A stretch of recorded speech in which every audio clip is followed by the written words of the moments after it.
भागो गांव वालों भागो, हस्तिनापुर गांव वालों भागो यहाँ से। शेर आया, सब भागो जंगल से। शेर आया। सब भाग गए बेवकूफ गांव वाले। हस्तिनापुर गांव का एक लड़का जिसका नाम राजू था, वो बहुत बदमाश लड़का था। बात बात पर झूठ बोलता था और फिर जब उसका काम बन जाता था तो फिर हंसता था। राजू को झूठ बोलने की बड़ी गंदी आदत पड़ गई थी। उसने सच का मूल कभी जाना ही नहीं था, जानता भी कैसे। झूठ बोलने से उसके सारे काम जो बन जाते थे। आदत से मजबूर राजू गांव में घूम रहा था। उसे बुजुर्ग काका दिखाई देते हैं और राजू काका को भी परेशान करने लग जाता है। अरे काका क्या कर रहे हो? वहां जाओ, गांव के बगल में दूसरा गांव जो पड़ता है ना, सिंधी गांव, वहां पर भंडारा लगा हुआ है। सब लोग उधर खाना खाने जा रहे हैं। आप यहाँ क्यों बैठे हैं? आप भी जाओ, भंडारे का लुत्फ लो। क्या सच में? अरे मुझे भूख लगी ही थी और घर में ज्यादा खाना भी नहीं था। घर वाले सब बाहर गए हुए हैं और मुझसे अब इस उम्र में खाना बनाया नहीं जाता। ये तो तुमने मुझे बहुत अच्छी बात बता दी। भंडारे का खाना भी किसी किसी को नसीब होता है। ये सब मनगढ़ंत कहानी कहकर राजू वहाँ से मंद मन मुस्कुराते हुए वहाँ से चला जाता है कि मैं आज किसी और को भी बेवकूफ बना दिया और अपने इस झूठ के चक्कर में एक बूढ़े इंसान को बिन बात का परेशान कर दिया। काका उसकी बात सुनकर भंडारे के लिए चले जाते हैं कि वहाँ उन्हें कुछ खाने को मिल जाए, लेकिन काका को आसपास कुछ दिखाई नहीं दे रहा था। फिर काका पास की महिला से पूछ लेते हैं, अरे बेटा, सुना है इस गांव में भंडारा लगा हुआ है। मुझे तो आसपास कोई नहीं दिख रहा। कहाँ है भंडारा, क्या तुम जानती हो? अब तो मैं थक भी गया हूँ, तब से ढूंढ रहा हूँ। ढूंढते ढूंढते दिन भी ढलने को आ गया है। काका, ये तुमको किसने बता दिया कि यहाँ भंडारा लगा हुआ है? इस गांव में तो कोई भंडारा नहीं लगा है। लगता है आपको गलतफहमी हो गई है। यहाँ आसपास कहीं भी भंडारा नहीं लगा हुआ है। आप आराम से घर जाइए। इतनी धूप है, कहीं चक्कर वक्कर आ गया फिर। ये सुनकर काका वहाँ से चले जाते हैं और मन ही मन परेशान हो जाते हैं। वो सोचते हैं शायद मेरी उम्र ज्यादा हो गई है, इसलिए मुझे गलत सुनाई दिया होगा। लेकिन काका को नहीं पता था कि वो राजू था जिसमें ये झूठ जानबूझकर बोला था, काका को परेशान करने के लिए। कुछ समय तक तो राजू शांत था, फिर उसे नई नई तरकीब दिख जाती थी लोगों को परेशान करने की।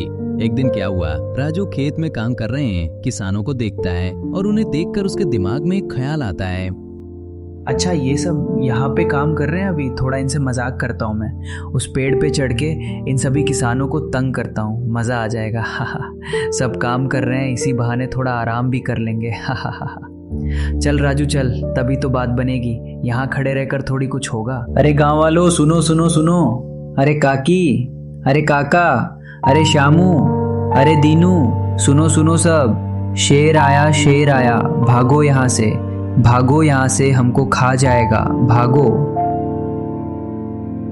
ऐसा सुनकर काम कर रहे किसान वाले बौखला जाते हैं और अफरा तफरी करने लग जाते हैं और वहां से भागने लग जाते हैं अपना काम छोड़कर, जिसे देख राजू बहुत खुश हो जाता है कि सब मेरे बोलने से यहाँ से चले गए। और ये सब वो मजाक में कर रहा होता है। उसे इसका कोई पता ही नहीं होता है कि वो ये क्या कर रहा है, इससे दूसरों को कितना नुकसान हो रहा है। राजू को बस अपने मजाक की पड़ी थी, उसे दूसरों से कोई लेना देना नहीं था। उसे इस बात की कोई समझ नहीं थी कि उसके इस झूठ से किसी की दिहाड़ी मजदूरी कम हो रही है। उसे तो सिर्फ अपने मजे की पड़ी थी। एक दिन फिर राजू पास की दुकान में गया था। दुकान से आते वक्त देखा कि कुछ लोग बैठे हुए हैं, तो उसको फिर सूझी कि मैं कुछ अटपटा करता हूँ और गांव वालों को परेशान करता हूँ। तो वो थोड़ा पेड़ के पीछे जाता है और वहां से चिल्लाने लग जाता है, कोई सुन रहा है? गांव में एक खूंखार जानवर आ गया है जिसकी दहशत पूरे गांव में फैल गई है। अतः सभी से अनुरोध है कि सब अपने अपने घर चले जाएं और रात को बाहर ना निकला करें। इन जानवरों का कोई पता नहीं है कब क्या कर दे। अपनी जान बचानी है तो घर में ही रहना सब।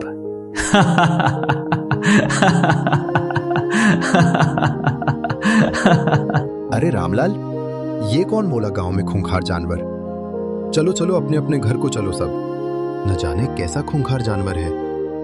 कुछ दिन पहले भी खेतों में काम कर रहे किसानों ने बोला था कि गांव में शेर आ गया था। चलो सब अपने अपने घर में, हम सेफ रहेंगे।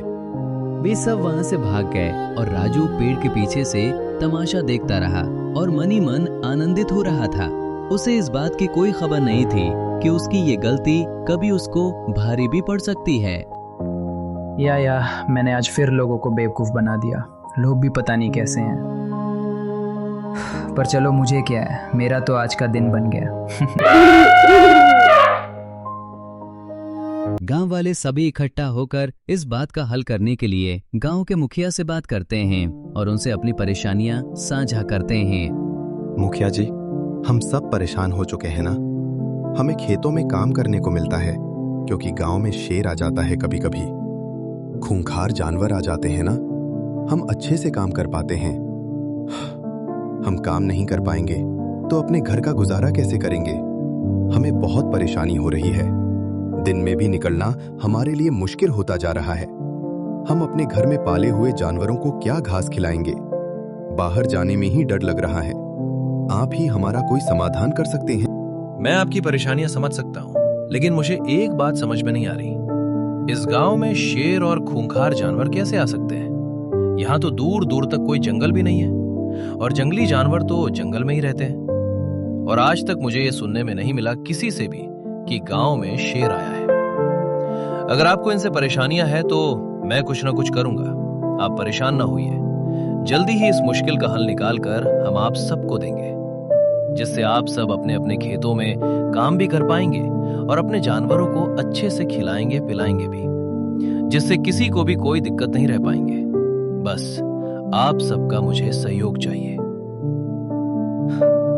मैंने सुना तो था कि भूले भटके जानवर कभी कभार आ जाते हैं, लेकिन किसी ने शेर को देखा नहीं है। फिर भी अगर आप में से किसी ने उसे देखा है तो हम आपका समाधान जरूर करेंगे। अभी आप सब अपने अपने घर जाइए। अगर गांव में ऐसी खबर फैली है तो सब अपना ख्याल रखना, अपने घर से अकेले मत निकालना, और हम आपसे अगली बार मिलेंगे और इस समस्या का समाधान अवश्य लाएंगे। अगले दिन गांव का मुखिया चल पड़ता है अपने सहयोगी के साथ मामले की छानबीन करने के। आखिरकार माजरा क्या है? अरे काका, कहाँ जा रहे हो? घर पर आराम किया करो। पता है ना आजकल जानवर बाहर घूम रहे। ऐसा सुनने में आया आपको? अकेले नहीं जाना चाहिए बाहर। मुखिया जी, हमने तो कोई जानवर बाहर घूमता हुआ नहीं देखा। वैसे भी आजकल लोग अफवाह फैला देते हैं, न जाने सच क्या होता है। अभी हाल ही की बात है, मैं घर पर था, बैठा हुआ। एक 14-15 साल का लड़का आता और मुझसे कहता है, काका आप यहाँ क्यों बैठे हैं? आप पास के गांव में भंडारा खाने क्यों नहीं जाते? मैं उसकी बातों में आ गया और आगे जाकर वहां देखा तो वहां कोई भंडारा नहीं लगा था। अपने पैरों को बेवजह थकान दी मैंने। हाँ काका, कुछ बदमाश होते हैं ऐसे। चलो कोई नहीं, हम चलते हैं। कल सुबह सभा में मिलेंगे। ये काका जो कह रहे हैं वो सच भी हो सकता है, शायद कोई अफवाह भी तो फैल सकता है। क्यों ललित? मुखिया अपने सहयोगी ललित के साथ गांव की पूरी छानबीन करता है, पर उसे कुछ भी दिखाई नहीं देता और ना ही किसी से पूछताछ पर यह पाया गया कि किसी ने शेर को देखा भी है। मुखिया जी, मुझे लगता है ये किसी ने अफवाह फैलाई है। अगर गांव में कोई शेर आता तो वन विभाग का कर्मचारी आपको तो जरूर सूचित करता। मुझे लगता है ये किसी बच्चे का काम है गांव वालों को परेशान करने के लिए। वो काका भी कह रहा था, उसे भी किसी बच्चे ने झूठ बोलकर किसी दूसरे गांव में भेज दिया था। हाँ, मुझे भी यही लगता है। 1-2 बार पहले भी ऐसी घटना हुई है। और क्या नाम था उसका? राजू। वो लड़का बदमाश है। शायद वो सब कुछ झूठ फैला रहा हो। कल गांव वालों को ये सब बताना होगा, तभी वो अपने अपने काम में जा पाएंगे।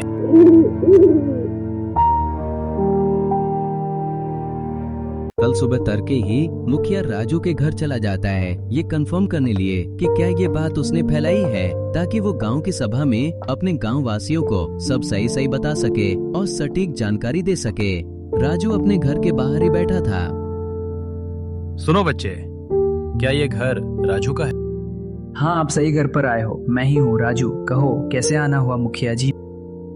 देखो राजू, मैं कल से ये छानबीन कर रहा हूँ कि इस गांव में शेर कहाँ से आ गया, और मुझे लगता है ये कोई शेर आया नहीं है, ये अफवाह फैलाई गई है। तो मैं ये जानने आया हूँ कि क्या तुमने तो नहीं गांव वालों से झूठ बोला? अगर बोला है तो मुझे बता दो। गांव वाले बहुत परेशान हैं, उन्होंने खेतों में काम करना बंद कर दिया है। अगर कोई काम नहीं करेंगे तो पूरा गांव बहुत नीचे चला जाएगा, किसी के पास खाने को नहीं होगा और सब शहर की ओर चले जाएंगे। अच्छा होगा तुम मुझे सब सच सच बताओ, नहीं तो मुझे सच का पता करने आता है। राजू सोच में पड़ जाता है कि अगर मुखिया को सच नहीं बताया तो वो तो पता निकाल के ही रहेंगे। अब तो बात पूरे में फैल गई है, अब मुझे बताना ही होगा। ओह हाँ मुखिया जी, मैं ही गांव वालों को परेशान किया था। मुझे माफ़ कर दो मुखिया जी, मुझसे गलती हो गई। अब ये गलती आगे से नहीं होगी। मेरी वजह से ये गांव वाले परेशान हो गए। कृपया करके मेरी इस गलती को माफ़ कर दो। ठीक है, लेकिन आगे से ध्यान रखना, ऐसी कोई बात मुझे सुनने में नहीं आनी चाहिए। राजू से सच युगलवाकर मुखिया वहाँ से चल पड़ते हैं, क्योंकि सभा का टाइम भी हो रहा था। अगर मुखिया वहाँ जल्दी नहीं पहुँचते तो सब गांव वालों का विश्वास टूट जाता। सब गांव वाले सभा में पहुँच चुके होते हैं और वे सब मुखिया का इंतजार कर रहे होते हैं, और उनका इंतजार भी खत्म हो जाता है। तो आप सब सभा में पहुंच चुके हैं मेरा इंतजार करने के लिए। मैं आप सबसे माफी मांगता हूं, लेकिन मैं आप सबके लिए सही सूचना लेकर आया हूं, जिससे आप सब खेतों में काम करने से नहीं डरेंगे। आप सबको मैं बताना चाहता हूं कि गांव में कोई खूंखार जानवर या शेर नहीं घूम रहा है। वो किसी ने अफवाह फैलाई थी और हमने उसे पकड़ लिया है। कि कौन ये अफवाह फैला रहा था? वो श्यामलाल का बेटा राजू है। मैंने उससे पूरी पूछताछ कर ली है। वो सब उसका मजाक था और वो झूठ बोल रहा था, और उसने ये बात मान भी ली है कि वो झूठ बोलने वाला वही था, और इसके लिए वो शर्मिंदा भी है। तो आप सब गांव वाले अब आसानी से काम कर पाएंगे, जिससे हमारे गांव का विकास होगा। ये सब सुनकर गांव वाले खुश हो जाते हैं और अपने अपने काम पर लौट जाते हैं। कुछ दिनों बाद राजू तालाब के रास्ते से दुकान जा रहा था सामान लाने के लिए, लेकिन उसने ये नहीं सोचा था कि रास्ते में उसे सच्ची में शेर मिल जाएगा। अरे बाप रे, शेर शेर शेर, बचाओ बचाओ, ओ काका बचाओ मुझे, शेर आया है, बचाओ, कोई तो सुनो, शेर आया है, बचाओ। तालाब के उस छोर में कुछ गांव वाले काम कर रहे थे। उन्हें कुछ आवाज तो सुनाई देती है। अरे ये किसकी आवाज सुनाई दी बबलू? तुम्हें भी कुछ सुनाई दिया या मेरे कान बज रहे हैं? हाँ, मुझे भी सुनाई दिया। वही राजू होगा जो चिल्लाता रहता है, शेर आया, शेर आया। यही तो बोल रहा था कि बचाओ बचाओ, शेर आया। उफ, हो उसके ये दिन प्रतिदिन के झूठ। मुखिया ने उसे वार्निंग दी थी, फिर भी वो यही सब कर रहा है। वो हम सबको यहाँ से भेजने की फिराक में है, जैसे वो पहले भेजता था। हाँ हाँ, वही होगा। उसने कितने मजदूरों को बिना वजह छुट्टी करवा दी थी। तुम सभी काम में लग जाओ। उसने तो बस पता नहीं क्या समझ रखा है। कोई शेर नहीं आया, उसकी ये नई चाल है। खेतों में आए काम करने वाले मजदूर कोई भी इस बात पर विश्वास नहीं करता है कि राजू सच बोल रहा है। वे विश्वास करते भी कैसे, क्योंकि राजू ये सब पहले भी दोहरा चुका था, और इधर बेचारा राजू शेर का शिकार हो जाता है। बेचारा राजू अपनी झूठ की आदत के चक्कर में अपनी जान गंवा बैठा। तो दर्शकों, यही होता है, पूरा टाइम वो झूठ बोलता रहा, और जब उसने सच बोला तो किसी ने उस पर विश्वास नहीं किया। इसलिए हमेशा सच बोलना चाहिए, नहीं तो राजू की तरह जान गंवानी पड़ेगी। वीडियो अच्छी लगी तो लाइक शेयर करना और कमेंट करके बताना कि आपके आसपास भी कुछ ऐसी घटना